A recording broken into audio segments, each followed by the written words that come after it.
Good morning, everyone. Sunday, December 21st, 2014. Our subject is the universe, including man, evolved by atomic force. Today, I think we will, however, start with what Christmas means to me, which had been an assignment a couple of weeks ago. Most of this, I think, we'll just be reading, but we will talk a little bit about it. So it starts on page 261 of Miscellany. Right now, you're all off mute, so be mindful of that when you give answers, not to speak over anyone. So let's see, we will start with Florence. Would you please read the first two paragraphs? What Christmas means to me. To me, Christmas involves an open secret understood by few or by none, and unalterable except in Christian Science. Christ was not born of the flesh. Christ is the truth and life, born of God, born of spirit and not of matter. Jesus, the Galilean prophet, was born of the Virgin Mary's spiritual source of life and its manifestation. God creates man perfect and eternal in his own image. Hence, man is the image, idea, or likeness of perfection, an ideal which cannot fall from its inherent unity with divine love, from its spotless purity and original perfection. Observed by material sense. Just the first two. Thank you. Okay, sorry. That's all right. Mrs. Eddy's words, I mean, they're so beautiful, it's hard not to cry over them. So, what would it mean, an open secret?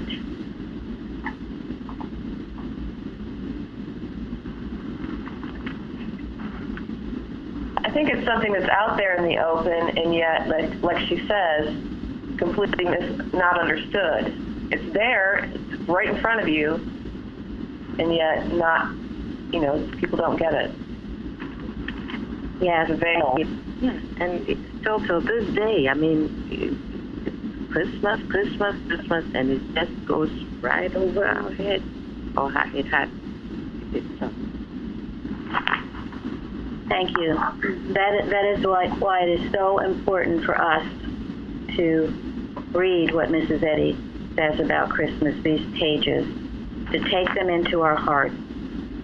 Because otherwise you just get so wrapped up in the materiality of what's going on, and it has no Christmas, no Christ in it. But when you study and think about what she is saying, what it means, how truly holy and beautiful the whole coming of the Christ is, and how it is not just for one day, but for all of us, every day, it lives in our hearts. So, anyone else on these two paragraphs? Can you hear me? Wait a second. Yes, go ahead. I'm on my cell phone, so what I noticed was contrary to some of the churches that I've visited from time to time, this separates Christ as the truth and life, born of God, born of spirit, not matter, and then Jesus, the Galilean prophet, was born of the Virgin Mary's spiritual thoughts of life and its manifestation.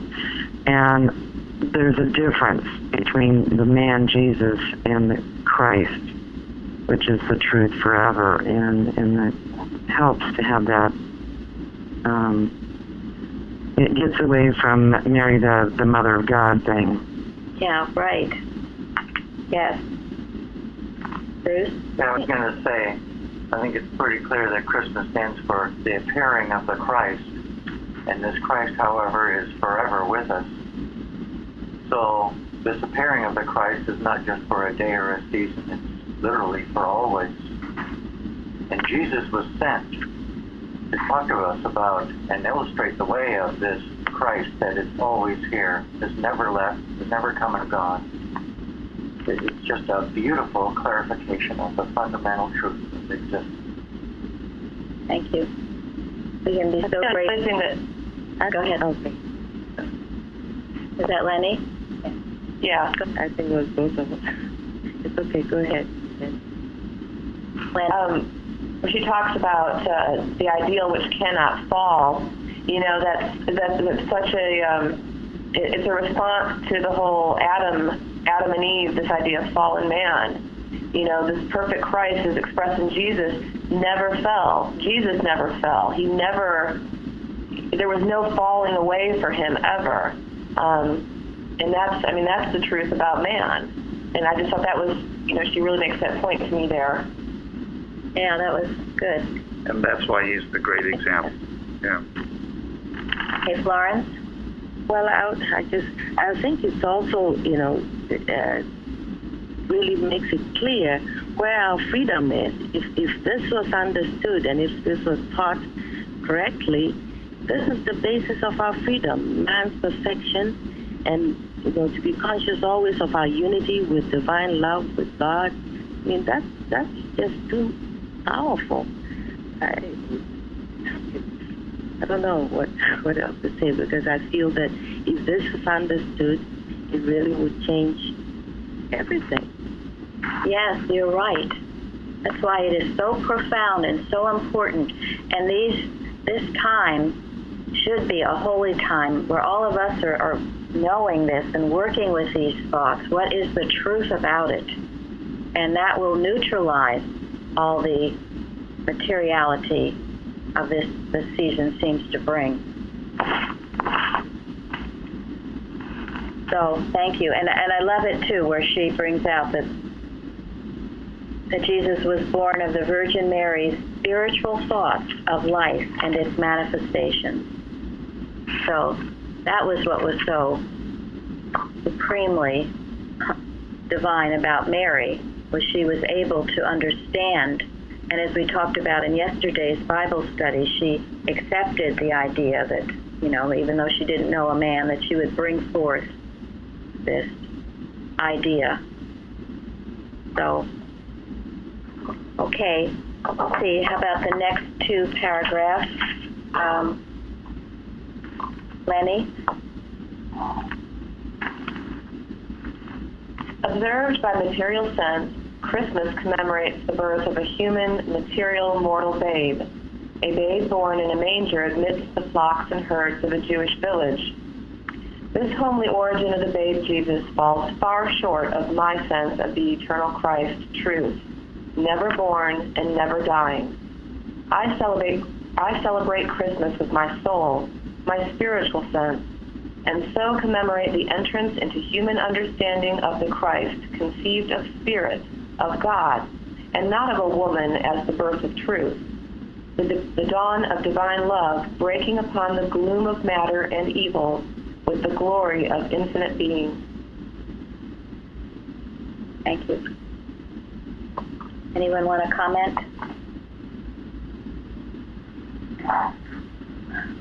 It's interesting, in this article she uses the word observe twice. Observe, and I did look it up, because to me it means to look closely at something, but it does also mean to keep religiously, to celebrate. But it's a different way, and you think of observing Christmas as really paying close attention to. So, observed by material sense, it has a whole different feel to it.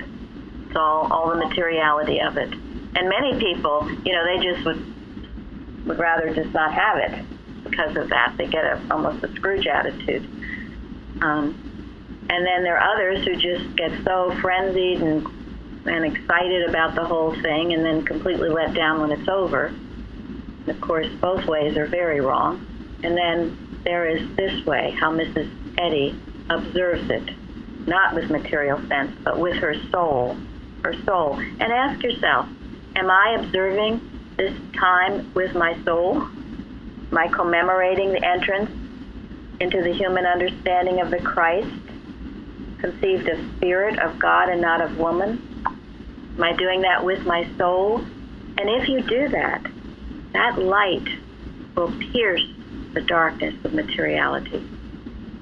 We do it individually and collectively. Mary, Yes, sorry?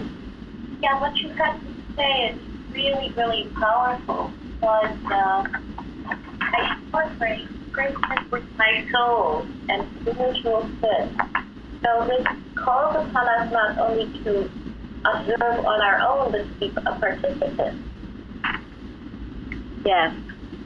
And it also asks us to also see that there is no death, because she says, but it commemorates the interest into human understanding of the Christ conceived of spirit. That means it's not from the human, which also claims our father and motherhood with God. Yes, thank you. Anyone else with this? I couldn't help but think, this bringing forth of the babe was Mary's demonstration for communion with her Father, God. And then Mary Baker-Eddy brought forth this child of Christian Science. Obviously, communion with the Father, there's no other way. And then when Christmas time comes around each year, here's Mary Baker-Eddy saying that she celebrates with her soul and her spiritual sense, and basically contradicting all of the material misrepresentation of this season. But the example is set for us to open our hearts and let in that Christ. And I don't know how else to say it, except it's a sacred thing. Thank you. Yeah, because the appearing of the Christ didn't start with Jesus. I mean, that was a very special event, clearly, and something that we need to appreciate. But we need to appreciate it in living it. And the coming of the Christ is coming to each of us daily, hourly, in our consciousness. And that is what we should be celebrating. Yes, thank you. And as you go about the next few days, the next few weeks, think on these things. And instead of getting wrapped up in all the materiality, cherish, develop your spiritual sense. Be asking God what you should do and where you should be, and is this of something of importance and value or not? And don't be pulled around by personal sense, personal obligations, but always take it back to God. Is this what you would have me do, Father? Okay, the next paragraph. Jean? Yes. Human doctrines or hypotheses or vague human philosophies afford little divine effulgence, beatific presence, or power. Christmas to me is the reminder of God's great gift, His spiritual idea, man, and the universe. A gift which so transcends mortal, material, sensual giving that the merriment, mad ambition, rivalry, and ritual of our common Christmas seem a human mockery in mimicry of the real worship in commemoration of Christ's coming. Thank you. I love to observe... No, that's it, just that one paragraph. Thank you. Okay. Thank you, Jean. So I find it interesting, the words that she used to describe this material sense of Christmas. Well, first, merriment. What would that mean to you? What was that? Too much wine. Too much wine? Absolutely, yes. Yeah, just...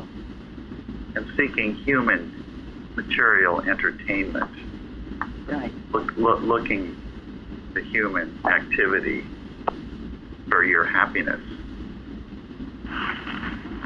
Sometimes it's the other way around when people can't stand the idea of being together with a family, that there's some mistrust or something in it, and it's just not good. Well, that's true too, and that's why it's called the bloody holidays when that happens. So ask God where and when you should go, and make sure if you do go into anything like that you go with your armor on, seeing only the child of God. You as a child of God and anyone else that way. Don't get wrapped up into merriment or going from one thing to the next. It is, as Jean said, where you're drunken with it. We talked about in an allegory. Why the words mad ambition? Being the best giver, with trying to give the best present. Oh, yeah, that's a good, mad ambition to give the biggest, best present. Or the biggest light show. The biggest light show, absolutely. Human will driving everything. What, Florence?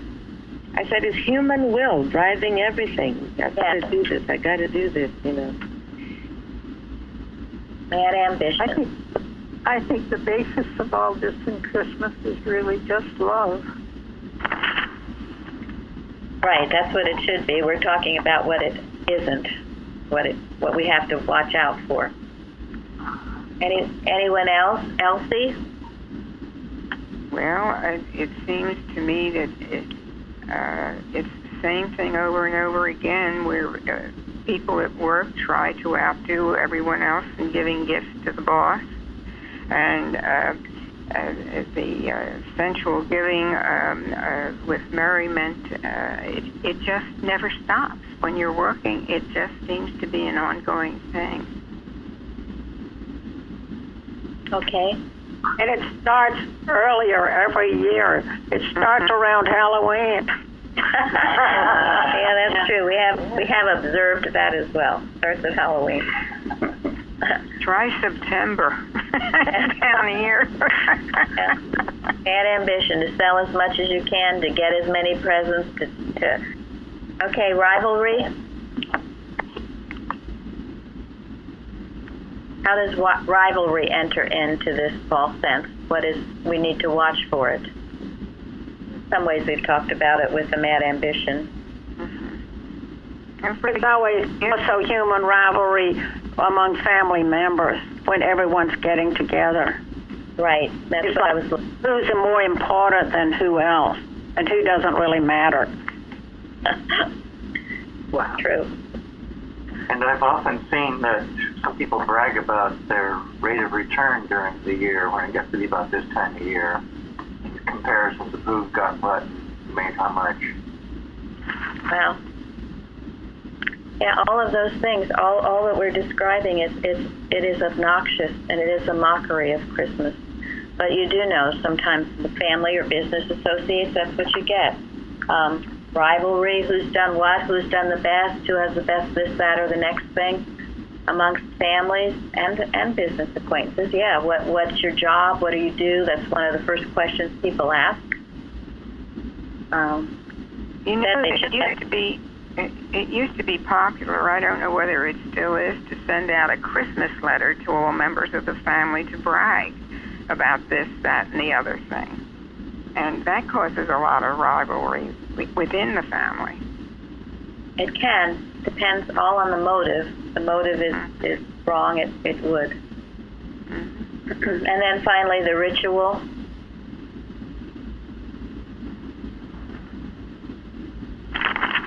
Seems like that would be almost like unthinking activities that are leading you away from your time with God.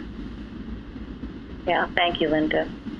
Well, we've done it this way for years and years and years, so we will continue to do it this way, whether it's God-inspired or not. So if it's God-inspired, then wonderful, but if not, stay away from it. So we have to put the tree in this corner, and we have to open the presents at such and such a time, and we have to go eat at such and such a time, and we have to go visit Aunt Millie at such and such a time. Yeah. If there's love and inspiration to it, and that's what determines. And that's if you give a gift, if it's for love, for some, you will know by how you feel And if you're feeling just pressure to do it or you've got to do it, then it's all wrong. If there's not love in it, then don't bother. And of course, we can be doing things for others all year round, not just this mad frenzy on Christmas time. Okay, the last two paragraphs. Fairly. Okay. I love to observe Christmas in quietude, humility, benevolence, charity, letting goodwill towards man, eloquent silence, prayer, and praise express my conception of truth's appearing. The splendor of this nativity of Christ reveals infinite meanings and gives manifold blessings. Material gifts and pastimes tend to obliterate the spiritual idea in consciousness, leaving one alone and without his glory.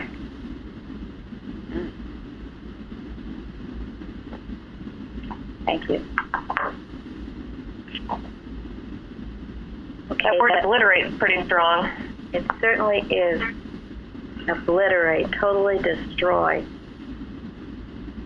And that first sentence, to really the splendor of the nativity of Christ, reveals infinite meaning and gives manifold blessings. And this is what we're about. This is what this time together is about, for you to think on these things. And it will unfold to you infinite meanings, and it will give you so many blessings. If you do, simply keep this Christ in your days. And as we talked about, it starts even in September, but it certainly is not a season. But think about the glory of all of this. And then that other paragraph, I've always loved that paragraph, and to think about those words, quietude. What does that mean? Rest. I think Yes. Rest, repose, quiet, tranquility. Thank you. Rest, repose, quiet, tranquility. Anyone else? Well, I think so much of what Mrs. Eddy says in No and Yes and in prayer in Science and Health about the unspoken prayer, how she felt. I mean, the prayer is much more effective when it's silent, when the lips are mute. Yes. Yes.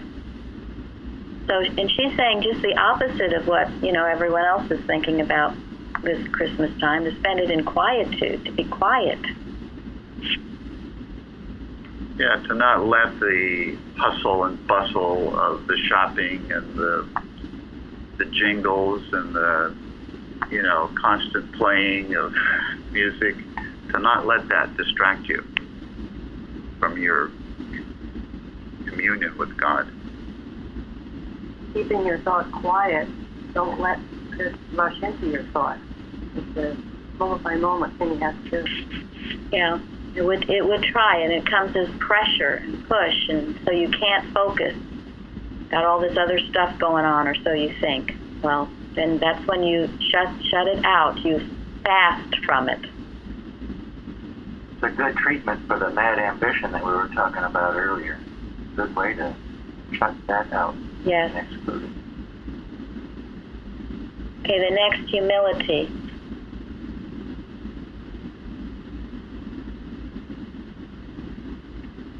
Well, the 1828 definition, freedom from pride and arrogance, a deep sense of one's own unworthiness in the sight of God, and then submission to the divine will. Submission to the divine will, humility. And this, and I've heard from some of you, this takes sometimes some strength and courage to decide, well, I'm not going to do something this year that you've done for many years, or that something your family expects you to do. You must submit to the divine will. What would you have me do, Father? And if you get the green light to do something, then God will give you everything you need to do it victoriously. But if you get the red light and you go ahead anyway, well, that's the mad ambition. And that is what you must watch out for. And the penalty is all the more severe when you know better. So, humility, submission to the divine will. Benevolence. To do good, goodwill, charitableness, and love of mankind. Thank you. Anybody else? But I think it's charity, or with a sense of seeing the Christ, the God child everywhere, because a lot of this giving. If you have the sense of giving because they're poor, that doesn't, communicate the right sense. I don't think. Thank you, Florence. A very good point. That's sympathetic and do-goody. But here again, giving is God directs you to give. And a great deal of what we have to give is our prayer, our love, going out to bless all mankind. Part of the definition of that is the love of mankind with a desire to promote their happiness. And that is certainly in seeing them correctly, not as poor, underprivileged mortals, but as God's child. And what a wonderful gift to give all mankind, not just selfishly what's in it or what you want for your own family, but all mankind, benevolence. Yeah, that's the first part of that too, that idea of the disposition to do good. It's like a readiness, it's a state of thought that's always ready to do good and to bless. Thank you. Yeah, and to me, that's what the golden rule is all about. To do unto others as you would have them do to you. Put yourself in their shoes and ask God, what is it that they need? What can I do? And it seems at this time the needs of mankind become all the more apparent. And so all the more that we devote time to pray and to be quiet and to work for the salvation of all mankind. And thank God we do in our watches and will continue to do. And, I urge you to do your individual watches during the day, to be watching all the time. So, and certainly set aside time during the day as well as our Unity Watch, as God directs you. Okay, and then charity, which is similar to benevolence. I will say in reading about Mrs. Eddy, she did a lot of charity work, and I'm talking about just the practical charity of giving to various things that she thought were important to give to in her community, in Concord, wherever she was living. She gave to the children who were in need. She was always looking out. So it wasn't just only with the prayers, but it was in other ways. And at that time in her life, she did have, she was a very wealthy woman. She had the money to give, and she did. I was impressed with all that she did. She could not do otherwise. And so charity on that level too. If you have extra to give, we should give to those in need, wisely as God directs. But it's important. What does she say about the rich in spirit help the poor in one grand brotherhood? It goes on, and you help seeing another's need. You help.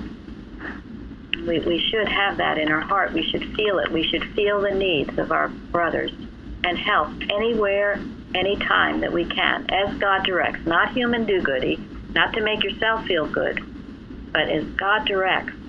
Let yourself be used by God in this. I love to go back to the preface of Miscellaneous Writings, where she says, the noblest charity is to prevent a man from accepting charity And the best alms are to show and to enable a man to dispense with alms. And this is our... We give wisely. Yeah, we give wisely, yes. And you know, with Gary, he told me the end of the year, you know, people were coming into his office with all problems, and he was able to talk the truth to them. And in one instance, you know, give out a science of health. Tell him how much this science has meant. So share it with others when the opportunity arises. And very often, those of you in workplaces, there are people, they will come to you with their problems. And you have this wonderful offering to give. The best thing you can give. Okay, eloquent silence. It's interesting.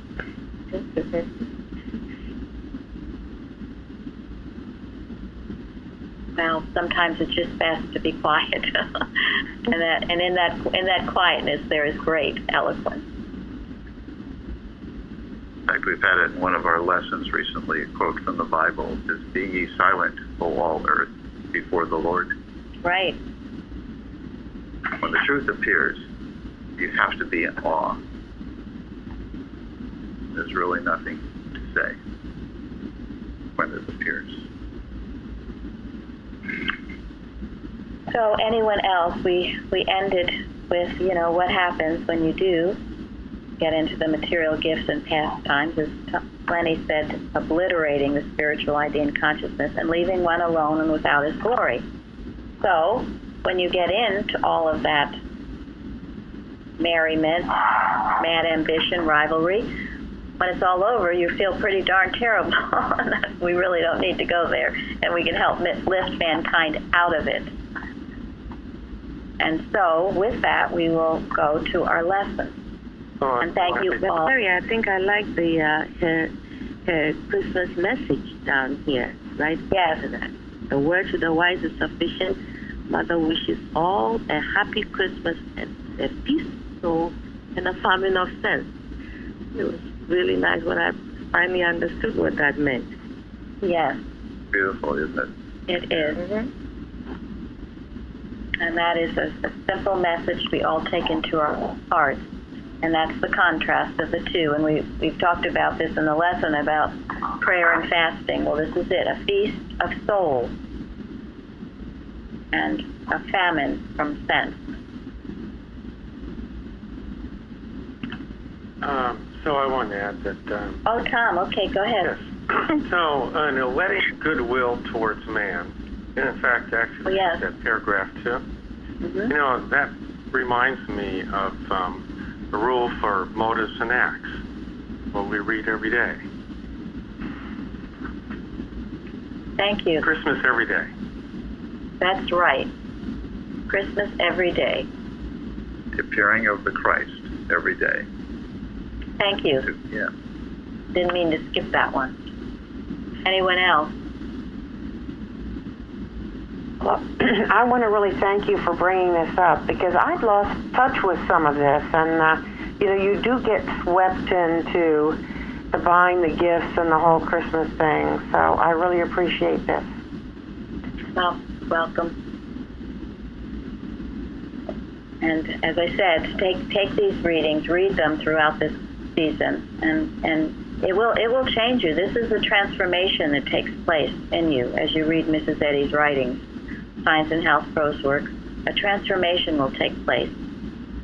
Things will start to change. Things you thought were so important, you'll realize are no longer important. In fact, not only not important, they're pretty darn awful. And your whole life will change. You will be transformed in every way. All the anxiety, the negativities drops off. You get a joy and a peace you never knew existed. You get a great love for mankind. You're not so selfish, self-involved anymore. Pretty soon your health changes from maybe being sick and miserable to feeling great. You have a newfound energy. All of these things happen as you imbibe the truths that we talk about each week here. So thank you all. It was a very holy time and a holy article to go over. Thank you. So did we point out that shockingly this was not written in a religious publication? It was written in a magazine. Ladies' Home Companion. Journal. Right. No, we didn't mention that. Thank you, Tom. She wrote quite a bit for magazines. And, you know, we talk about how eloquent. There's no way you can top Mrs. Eddy when she writes about anything. So beautifully done. Yeah, she was requested. The Ladies' Home Journal wrote to her and asked her to write something about Christmas. So she wrote this for them in response to their request.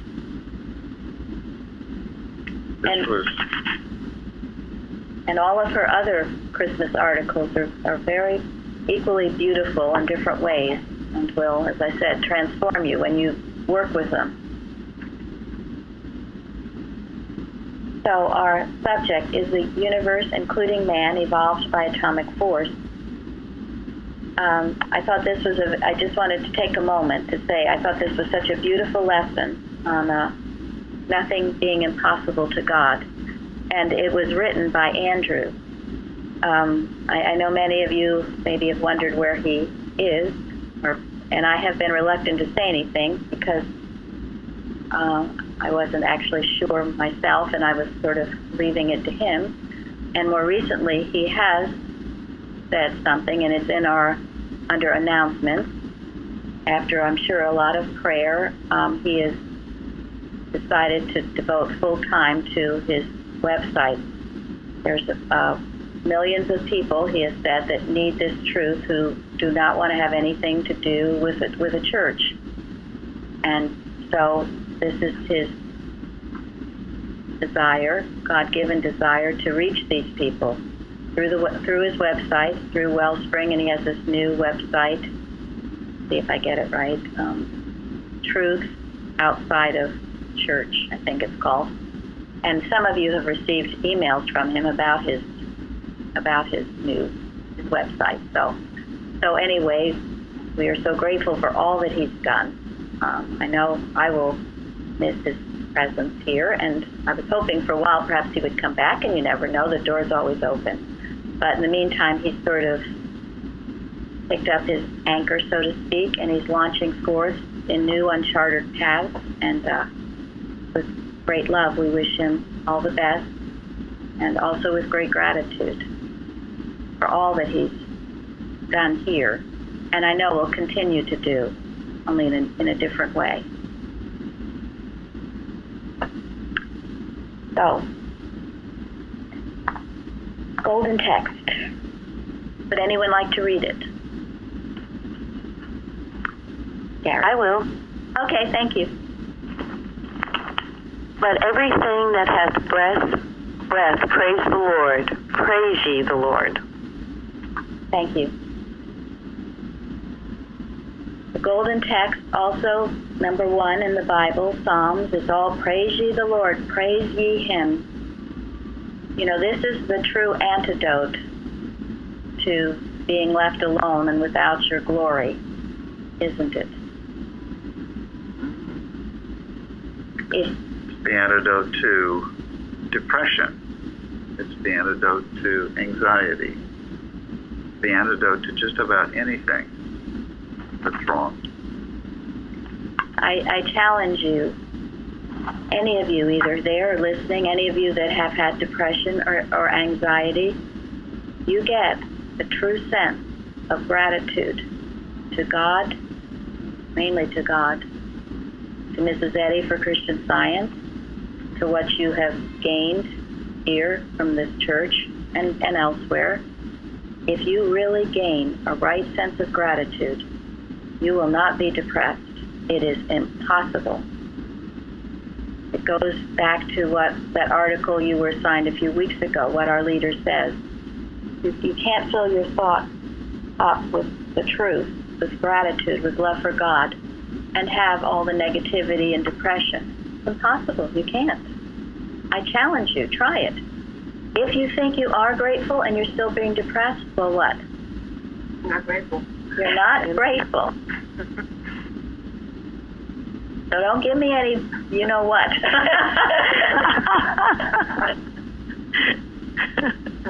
I struggled long and hard with gratitude because I thought I was a grateful person, and I wasn't. It was superficial. It was the alms of, saying it in public or whatever, but not from the depths of my being was I grateful. I've had to learn that. Now that I've learned it, I can tell who's grateful and not. No one can fool me. Some people, can act overly grateful, and that's not right. Some people don't say much, but I know they're grateful. Others don't say much, and I know they're not grateful. So once you learn what gratitude is, you'll feel it too. You'll know when people are truly grateful. And what did Mrs. Eddy say about a truly grateful student? Person's safe. Oh, they're safe. Yes. Correct. Yes, they are safe. If you are not safe. So what does that mean? You have work to do. Yes. You can be toppled over. You can be taken off. You can be subverted, inverted, all kinds of things. And you will be. Go ahead. I guess that's why the unpardonable sin is ingratitude. Is that correct? That's correct. Yeah. It's a deep, deep lesson. You will be taken off if you are not grateful. You will be, and you'll find yourself someplace sometime and you'll say, oh my gosh, what have I done? I can tell to some degree those of you here are all grateful. Otherwise you wouldn't be. You're grateful for all of this, what you've learned. It's certainly why I am here. No doubt in my mind why I am here for that. I could not do otherwise, not for all that I've been given. It would be unconscionable. So we all have unique ways of expressing and doing, and doesn't mean everyone has to do this necessarily, but gratitude is so important. So think about it and check your own being. As I said, if you are feeling depression, if you're feeling anxious, other things, then you get back to your God and you thank Him from the depths of your being. And you start realizing all the good. You read all this. Praise ye the Lord from the heavens, praise Him in the heights. Over and over and over. Praise God. And not superficially, but realizing what He has done. It's once said, too, if you're not grateful for something, you can lose it. I mean, take your car. What happens if you're not grateful for a car? Bring bang up. Yeah. Right. It'll get banged up and not work right. Yep. Your home. Yeah. All the things. If you're really grateful for what you have, you will appreciate it and you will take care of it. Your house won't be a mess. Everything you will cherish and take care of it because you'll know that it's God in your life doing this. It will mean something. Not that you worship the thing, but you worship the God that gave you the thing. And you're grateful for it. And I know with Lillian, she has a jacket she's worn for I don't know how many years. She sews it up. She keeps it in perfect condition because she's been grateful for it. Because of that, it's lasted forever. And it looks new. And it looks new, and that's true. And if you're grateful for your home, your family, are you really grateful for them? You are. They will flourish under that gratitude. They will grow and bloom and blossom. But always, not just gratitude for the thing, but for the God, the good God that has given you these blessings. So we had a very good Bible study yesterday, and I will go to Science and Health. And this goes along with our gratitude. By its own volition, this is citation 3 in Science and Health, not a blade of grass springs up, not a spray buds within the veil, not a leaf unfolds its fair outlines, not a flower starts from its cloistered cell. Think about that. Do we view our beautiful earth with such reverence? How could it grow? Now, the scientists try to figure out how things grow, but without God, how could anything come up?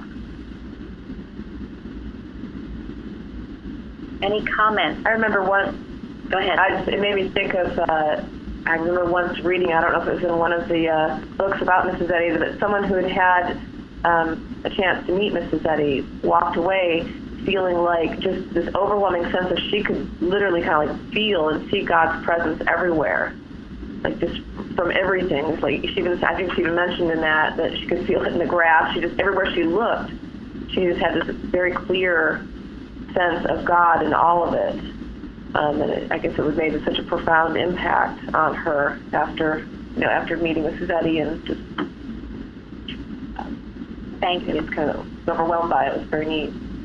That's a beautiful story, and we should look out with equal tenderness on God's creation, seeing God behind it. And if it doesn't seem to be God's creation, then it's a false sense of it.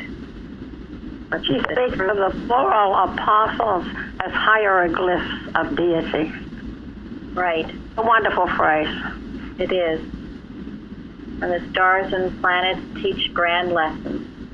All of those beautiful ways she speaks of it. And that's why we never say, oh, well, all of this is unreal, which is kind of how I thought before I understood the real science. It's very real. It's reality. We might see through a glass darkly and see it, with material accompaniments, but that too shall pass. It stands as a symbol divine. And we must look out on our world with utmost tenderness at its beauty and God's creation, and therefore be very grateful for it. The bell has rung. I hope that you will all join us for a holy Christmas Eve, our candlelight service Wednesday. It starts, I believe the music starts at 8. We'll have reading. Some of you will be reading, and we will also have beautiful music, I know, by Peter and Faith. And I'll close our session today with hymn number 170. Let every creature hail the morn on which the Holy Child was born, and know through God's exceeding grace, release from things of time and place. I listen from no mortal tongue to hear the song the angels sung, and wait within myself to know the Christmas lilies bud and blow. The outward symbols disappear from him whose inward sight is clear. And small must be the choice of days to him who fills them all with praise.